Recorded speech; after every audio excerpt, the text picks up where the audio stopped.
Natural hair colour కోసం చూస్తున్నారా? అయితే Anoos henna and black expert వాడండి.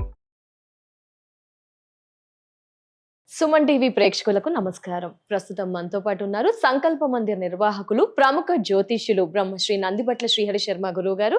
వారితో మాట్లాడదాం. గురువు గారు నమస్కారం. గురువు గారు, వాగర్థావివ సంపృక్తౌ వాగర్థ ప్రతిపత్తయే జగతః పితరౌ వందే పార్వతీ పరమేశ్వరౌ. ఆదిత్యాయ చ సోమాయ మంగళాయ బుధాయ చ గురుశుక్ర శనిభ్యశ్చ రాహవే కేతవే నమః. శృంగేరి జగద్గురు పీఠాధిపతులకి, కంచి పీఠాధిపతులకి నమస్కారములు తెలియజేసుకుంటూ కార్యక్రమాన్ని ప్రారంభిద్దాం.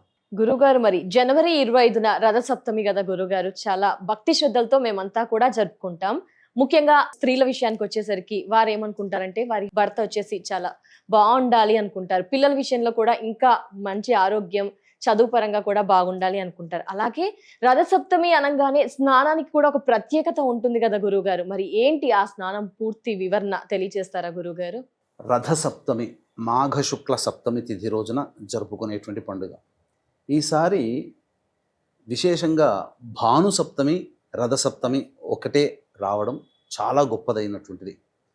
కాబట్టి ఈ రోజున అందరూ కూడా వీక్షించేటువంటి సుమన్ టీవీ ప్రేక్షకులు అందరూ కూడా చక్కగా సప్తమి వ్రతాన్ని ఆచరించండి.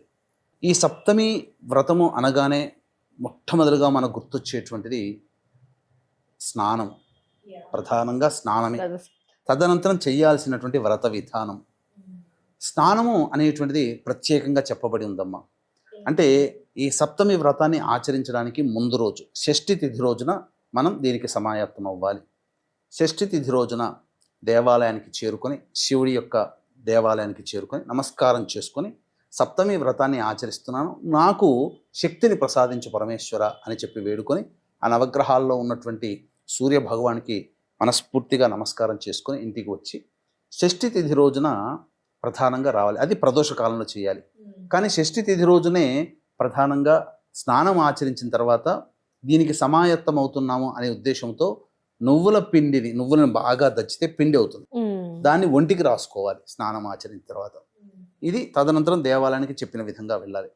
సూర్యోదయాత్ పూర్వమే, అంటే ఉదాహరణకి ఇంచుమించు 4:30 నుంచి 6 లోపల మనం స్నానం ఆచరించాలి. అయితే ఈ స్నానం ఆచరించే విధానంలో రాగి బిందె తీసుకోవాలి, లేదా మామూలుగా ఏదైనా కానీ స్టీల్ బిందె, ఇత్తడి బిందె అయినా తీసుకోవచ్చు. దొరికితే రాగి బిందె శ్రేష్టం, లేకపోతే కుండనైనా, ఎర్రటి కుండనైనా శ్రేష్టం. అందులో చక్కటి శుద్ధమైన నీరు వేసి అందులో కుంకుమ పువ్వు, తర్వాత మణిశిల, మనకు పచారి షాపులో దొరుకుతుంది, ఇలాచి, అలాగే దేవదారు, అలాగే వట్టివేళ్ళు, ఎస్టి మధుకము, ఎర్ర పుష్పాలు, ఎర్ర గన్నేరు పువ్వులు, ఈ వస్తువులన్నీ కూడా, రక్తచందనం, ఎర్ర చందనం, ఇవన్నీ కూడా ఆ నీటిలో వేసి కొద్దిగా కాచాలి, గోరువెచ్చగా కాచాలి. ఆ యొక్క ఉన్నటువంటి పదార్థంలో ఉన్న రసమంతా అందులో తీరుతుంది. వేడిగా కాచిన తర్వాత ఆ నీటితో స్నానం ఆచరించాలి. స్నానం ఆచరించేటప్పుడు మనస్సులో నమస్తే రుద్రరూపాయ రసానాం పతయే నమః, అరుణాయ నమస్తేస్తు హరిదశ్వ నమోస్తుతే అని మనస్సులో, లేదా ఓ సూర్య భగవానుడా, నీ అనుగ్రహం కోసం రసాయనాలు కలిసినటువంటి నీటితో నేను స్నానం ఆచరిస్తున్నాను, నాకున్నటువంటి సమస్త దోషాలు తొలగిపోవాలి, గత 7 జన్మలలో చేసినటువంటి పాపములన్నీ కూడా తొలగిపోవాలి, నీ అనుగ్రహం కావాలి అనే ఉద్దేశంతో ఆ విధంగా స్నానం ఆచరించిన తర్వాత చక్కటి పొడి బట్టలు కట్టుకొని సూర్యుడు ఉదయిస్తున్నటువంటి సూర్యుడికి ఎదురుగా నమస్కారం చేసుకో. నమస్కారం చేసేటప్పుడు సప్తసప్తివః ప్రీత సప్తలోక ప్రదీపన సప్తమి సహితో దేవ గృహాణార్ఘ్యం దివాకర, లేదా 7 అశ్వములతో కూడినటువంటి ఏకచక్ర రథముతో ఉన్నటువంటి ఓ సూర్య భగవాన, నీకు నమస్కారం చేస్తున్నాను, సప్తమి తిథి రోజున నీ అనుగ్రహం నాకు కావాలి అనే భావన పెట్టుకొని నమస్కారం చేసుకొని రాగి పాత్రలో కుంకుమ పువ్వు, రక్తచందనం, ఎర్రటి కుంకుమ, ఎర్రటి అక్షితలు చేతిలో వేసుకొని సూర్యుడికి ఎదురుగా తర్పణాలు వదలాలి. ఆ నీటిని కలిపి రాగి పాత్రలో వదలాలి. ఆడవారు మగవారు చేయాలి, అందరు చేయాలి. ఇది స్నానం ఆచరించే విధానం. ఇక దీనికి సంబంధించినటువంటి ప్రధానముగా స్త్రీలు తమ యొక్క సౌభాగ్యం చక్కగా ఉండాలి, నిండు నూరేళ్ళు కలిసి ఆనందంగా ఎక్కువ సంవత్సరాలు దాంపత్య జీవితం గడపాలి. ముఖ్యంగా పిల్లలు వారు అందరికంటే ప్రథమ శ్రేణిలో ఉత్తీర్ణులు అవ్వాలి, సంఘంలో పేరు ప్రతిష్టలు, పిల్లలకి ఉద్యోగములు లభించాలి, వారికి ఆయురారోగ్యాలు కలగాలి. ఇది అన్నిటికంటే ప్రధానంగా ధనము సముపార్జన చేయాలి. ఈ తిథి రోజున చేసినటువంటి స్త్రీలు చెప్పినటువంటి ఈ పూజ ఏదైతే ఇప్పుడు మనం చెప్పబోతున్నామో అది ఆచరించినటువంటి స్త్రీలలో మళ్ళీ వచ్చే సంవత్సరం రథసప్తమి వరకు కూడా వాళ్ళ కోరికలు అన్నీ కూడా నెరవేరుతాయి. ధనానికి లోటు లేదు, అక్షయం అవుతుంది, సంపద అక్షయం అని చెప్పవచ్చు. ఇది నేను చెప్పిన మాట కాదమ్మా, సాక్షాత్తు ఆ శ్రీకృష్ణ భగవానుల వారు ద్రౌపదీదేవి ధర్మరాజులకు ఉపదేశించినటువంటి కారణం. ఈ యొక్క వ్రతాన్ని చెప్పినటువంటి విధంగా ఆచరించారు కాబట్టే సూర్య భగవానుడు మెచ్చి వారికి అక్షయ పాత్రనిచ్చాడు. కాబట్టే వారు వనవాసంలో ఎక్కడికి పోయినా అరణ్యంలోనైనా ఇబ్బంది పడకుండా వాళ్ళకి భోజన తాంబూలాదులకి ఎటువంటి ఇబ్బందులు లేదు. ఎంతమంది అతిథులు వచ్చినా వారు భోజనాన్ని పెట్టగలిగారు. ఈ సూర్య భగవాన్ యొక్క అనుగ్రహం పొందినటువంటి సత్రాజిత్తు ముఖ్యంగా రోజుకి 100 బారుల బంగారాన్ని ఇచ్చేటువంటి శమంతకమణిని పొందగలిగాడు. అంటే దీని అర్థం ఏంటి? ఆయుష్ ఆరోగ్యముతో పాటుగా సంపద కూడా కలుగుతుంది, ఆర్థిక బాధలు తొలగిపోతాయి అని సుస్పష్టం.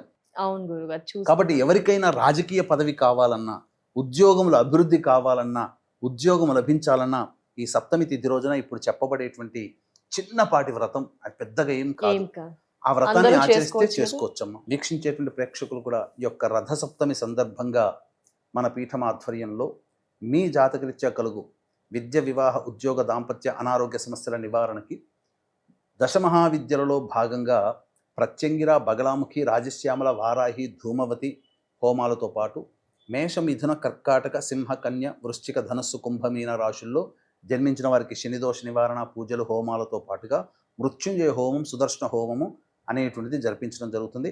ఈ కార్యక్రమంలో నమోదు చేసుకున్నటువంటి వాళ్ళకి శక్తిపాతము చేసినటువంటి కరుంగలి మాల ఇవ్వడం జరుగుతుంది. అవకాశం ఉన్న వాళ్ళు కార్యక్రమ తదనంతరం కాంటాక్ట్ చేసి మీ గోత్రనామాదులు నమోదు చేసుకోవచ్చు.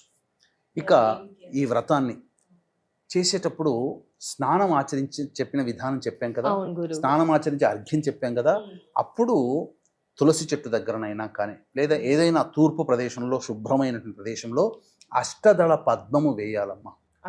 అష్టదళ పద్మం వేసి అందులో రాగి చెంబు, ఆ రాగి చెంబులో నీరు, అందులో కుంకుమ పువ్వు, ఎర్రచందనం, అలాగే కొద్దిగా కుంకుమ, అలాగే ఎర్రటి పుష్పాలు, గన్నేరు పుష్పాలు వేసి కలశము పెట్టి, మామిడాకులు కలశము పెట్టి చక్కగా అలంకరణ చేసి ఆ యొక్క కలశము, ఆ యొక్క కొబ్బరి కాయ మధ్యలో శివపార్వతుల యొక్క చిత్రబింబము వెండి రూపులో దొరుకుతుంది. పెద్ద కష్టపడాల్సిన అవసరం లేదు, వెండి రూపులో దొరుకుతుంది.